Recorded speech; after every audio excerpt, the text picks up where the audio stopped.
Na verdade, o Flávio Bolsonaro ele chega aos Estados Unidos em uma semana extremamente complexa do ponto de vista até de agenda do presidente Trump. Então ele não viajaria do Brasil para Washington exatamente numa semana que vou dar alguns exemplos para vocês. Na sexta-feira, o Trump estava pronto para deixar o Washington em direção à Flórida, onde ele participaria do casamento do filho no final de semana. Não esquecendo que ontem, segunda-feira, foi um dos feriados mais importantes aqui nos Estados Unidos, o Memorial Day, que é um feriado onde nós temos os bairros, o meu próprio condomínio cheio de bandeiras dos Estados Unidos, homenagem aos veteranos. E esse feriado é aproveitado aqui nos Estados Unidos para que as famílias viajem. E o Trump deixou de viajar, ficou dentro da Casa Branca porque durante o final de semana houve uma série de acontecimentos, inclusive ali no Irã. Nós tínhamos o comando central pronto para um ataque. Aconteceu de fato que forças iranianas atacaram ou colocaram em risco a segurança do Estreito de Hormuz. Nós tivemos ataques americanos que afundaram duas lanchas iranianas e, inclusive, um dos drones americanos foi derrubado nessa operação de final de semana, depois do presidente Trump anunciar no sábado que um acordo de cessar-fogo, e mais do que isso, uma espécie de acordo de paz, havia avançado para liberar o estreito e o Irã se comprometendo a fazer realmente uma negociação de entrega do seu material nuclear enriquecido e que isso seria negociado, ou seja, estava tudo caminhando e de repente desandou. Isso tudo aconteceu nesse feriadão aqui de sábado, domingo e segunda. Então é óbvio que o Flávio, se veio a Washington, é porque ele tinha uma sinalização. Um outro aspecto importante, Silvio, que é importante a gente ressaltar, é que nós temos uma tensão ali nos bastidores dos lobbies na Casa Branca. Nós vimos que o presidente Lula ele só veio aqui aos Estados Unidos, a Washington, por uma intermediação dos irmãos Batista. Inclusive, houve uma entrevista, Silvio, que eu não sei se você viu, ressuscitaram, né, o Aécio Neves, né, numa entrevista, dizendo que agora ele quer ressuscitar o PSDB. E ele falou uma coisa que eu achei interessante nessa entrevista, Silvio. Ele disse que o verdadeiro filho do Lula não é o Lulinha que está refugiado lá na Espanha, mas seria os irmãos Batista, ou um dos irmãos Batista ali mais chegado à Casa Branca. Desculpe, não só à Casa Branca, mas atualmente ao Palácio do Planalto, porque ele teria feito essa intermediação ligando para o Trump e conseguindo trazer o Lula aqui. Quando? Quando o Marco Rubio estava com o Papa na Itália.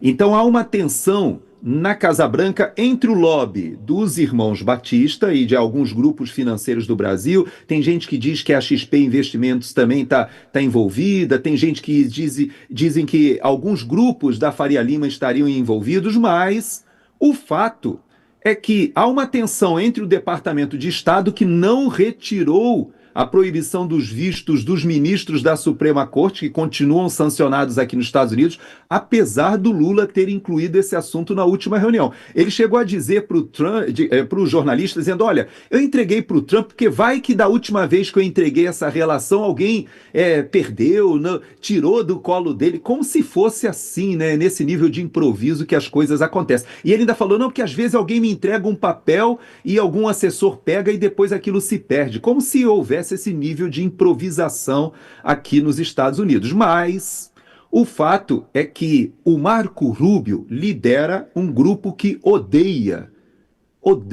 Lula e aquilo que ele representa.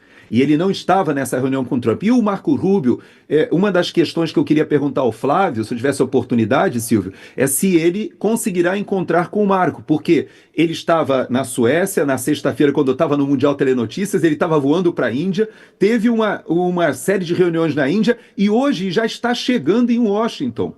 Eu não sei, inclusive, se ele já chegou e se ele participaria dessa reunião, não sei se ele chegará a tempo, porque ele fez uma escala na Armênia, importantíssima, de uma hora só, para você ter uma ideia. No próprio aeroporto, as autoridades da Armênia o encontraram e assinaram alguns tratados importantíssimos na Armênia, e ele estava voando para Washington, e eu espero que o Flávio encontre com o Marco Rubio antes de retornar ao Brasil, porque há uma briga que acontece hoje entre aqueles que botaram muito dinheiro na campanha do Trump e botaram dinheiro, inclusive, na festa, grande festa, depois que ele é eleito, que é o caso dos irmãos Batista, e o grupo liderado pelo Marco Rubio, que faz a política externa dos Estados Unidos, que sabe quem é Lula e, mais ainda, sabe exatamente o que acontece no Brasil de perseguição política. Então nós temos Trump, que conhece Jair Messias Bolsonaro, ele conhece, ele sabe que estará conversando com o filho de Jair Messias Bolsonaro, e nós temos o Marco Rubio, que provavelmente tenha sido, por intermédio do Departamento de Estado,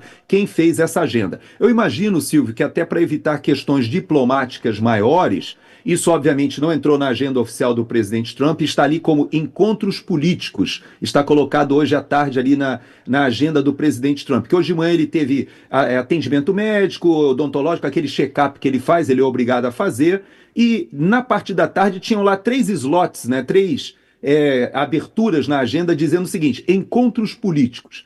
Imagina-se que num desses slots esteja o Flávio Bolsonaro. O Eduardo parece que está confirmado que foi junto com o Flávio, até porque o Eduardo é muito mais fluente em inglês. A gente viu o Flávio tirando uma onda ali, respondendo aos jornalistas em inglês, tal, etc. De fato, o Flávio, ele entende bem o inglês, mas na hora de tratar de assuntos mais complexos, talvez o Eduardo seja um auxiliar bastante importante ali nas conversações.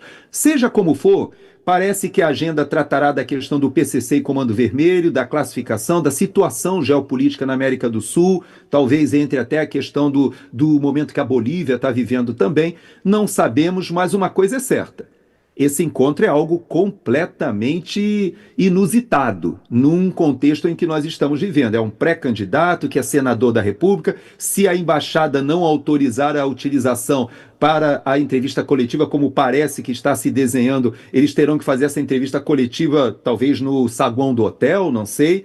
Mas uma coisa é certa: o Paulo, eu conversei com ele algumas horas atrás, ele já estava em Washington, ele dizia, olha, não me deu detalhes, mas dizendo que ele está fazendo, obviamente, o trabalho esse de uma assessoria, mais junto à pegada jornalística, enquanto o Eduardo está fazendo esse acompanhamento mais político.